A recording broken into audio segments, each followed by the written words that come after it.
Pace bene, salam hangat dari channel KTKC. Saya Saudara Rocky Pasaribu, seorang Kapusin, dan kita berada dalam obrolan santai seputar iman Katolik. Tema yang ingin saya bagikan kepada para saudara-saudari sekalian, khususnya suami istri dan yang sudah punya anak, 5 kewajiban yang harus dipenuhi orang tua kepada anak-anaknya. Apa dan bagaimana itu? Tunggu sebentar, saya minum dulu.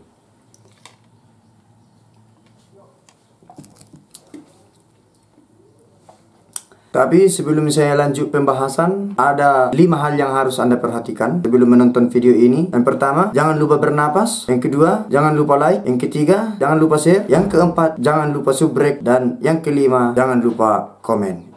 Anak-anak adalah anugerah dari Allah. Setiap insan yang menikah selalu merindukan kehadiran anak di tengah keluarganya. Memiliki anak adalah suatu kebanggaan dan keluhuran pada orang tua. Sebaliknya, tidak memiliki anak membuat mereka yang sudah menikah merasa terhina dan terkutuk. Dan itu bisa membuat mereka menjadi stres serta patah semangat.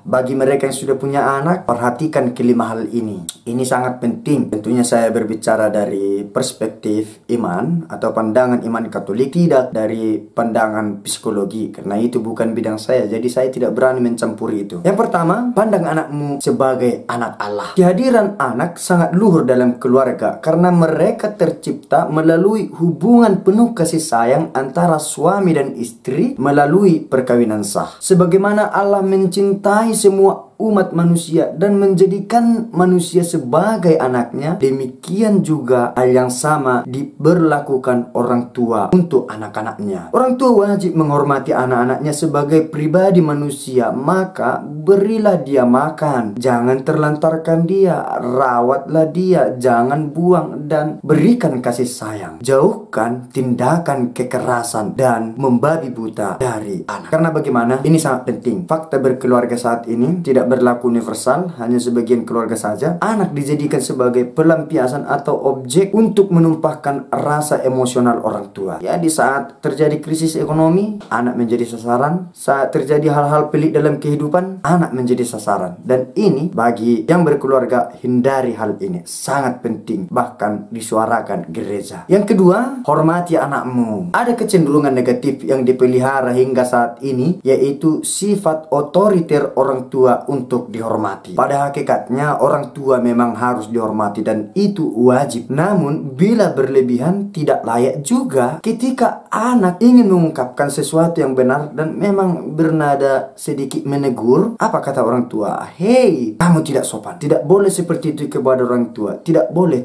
semua tidak boleh. Wahai para orang tua, hormatilah kebebasan anakmu. Menghormati anak-anak bukan berarti mengucilkan hak Anda sebagai orang tua yang harus dihormati atau membuat Anda seolah-olah merasa terhina atau dikucilkan, melainkan Anda memberikan kebebasan kepada anak untuk mengungkapkan suatu kebenaran sebagai model menjalani hidup di masa depan. Senada dengan itu, penghormatan dan cinta kasih orang tua terhadap anak-anaknya nyata dalam pemeliharaan dan perhatian sehingga kebutuhan rohani dan jasmani anak terpenuhi. Yang ketiga, orang tua kreator utama untuk menciptakan kehangatan dalam keluarga. Orang tua adalah sosok utama yang menjamin dan bertanggung jawab pada perkembangan anak-anaknya. Orang tua harus jeli melihat dan menghindari benih-benih pertikaian yang berpotensi untuk merusak, untuk meretakkan hubungan antara anak dan orang tua. Serta di sisi lain, orang tua harus pandai mencari jalan untuk menjadikan keluarga lebih harmonis. Misalnya, ketika makan bersama, terjadi kehangatan. Setelah makan, duduk tenang,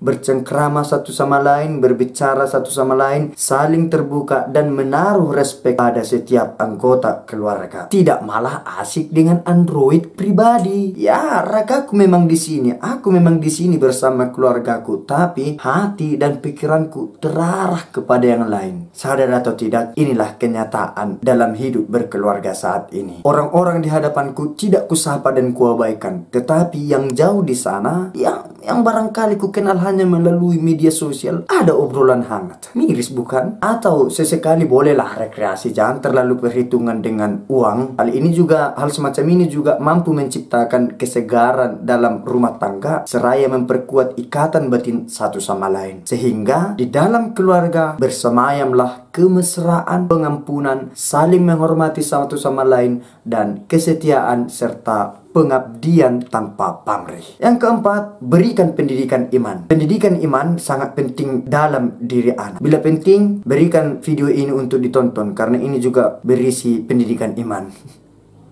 Promosi tidak apa-apa, sedikit-sedikit. Ketika anak dibaptis, pastor bertanya kepada orang tua, "Hei ibu, hei bapak, apakah kamu bersedia membawa anakmu ini ke gereja demi perkembangan imannya?" Pertanyaan tidak persis sama dengan rumusan dalam pembaptisan, tapi kandungan maknanya sama. Dengan lantang, ibu dan bapak menjawab, "Ya, kami bersedia." Saya tidak tahu dan tidak perlu diselidiki kesungguhan jawaban itu. Kalau memang tekad sungguh untuk mengembangkan iman anak, saya salut dan itu patut dicontoh. Tapi bisa jadi jawaban lantang tercipta karena takut pembaptisan digagalkan pastor.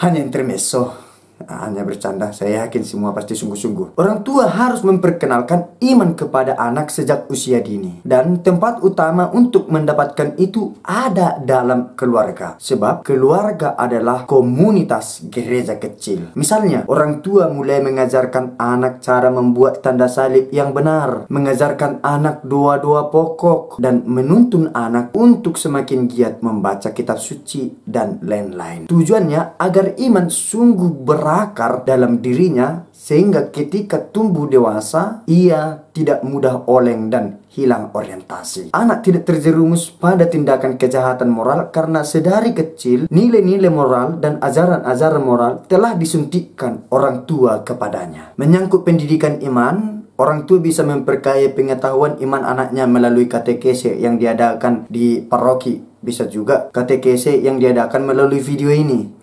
Tapi yang jelas, pendidikan iman harus diutamakan orang tua kepada anak-anaknya. Dengan iman, terjadilah cinta kasih timbal balik antara anak dan orang tua, dan memang itulah yang diharapkan oleh Allah. Yang kelima, sekolahkan mereka. Orang tua wajib memilih sekolah yang terbaik untuk anak-anaknya. Ini merupakan suatu pemeliharaan hak asasi. Kelak, anak-anak Anda harus memilih dan menentukan jalan serta status hidupnya. Dan di zaman modern ini, pendidikan sangat penting untuk mempermudah anak menentukan panggilan hidupnya. Karena di zaman yang serba teknologi ini, pendidikan diutamakan dan orang tua harus jeli melihat ini. Untuk itu, para orang tua berikanlah pendidikan terbaik dan memadai kepada anak-anakmu. Namun, hal yang perlu Anda pegang, orang tua tidak boleh memaksa dan menentukan pendidikan kepada anaknya. Misalnya, kamu harus sekolah ini, kamu harus mengambil jurusan ini, kamu harus bersekolah di sini, dan lain-lain. Ingat, orang tua tidak boleh memaksa, melainkan hanya mendukung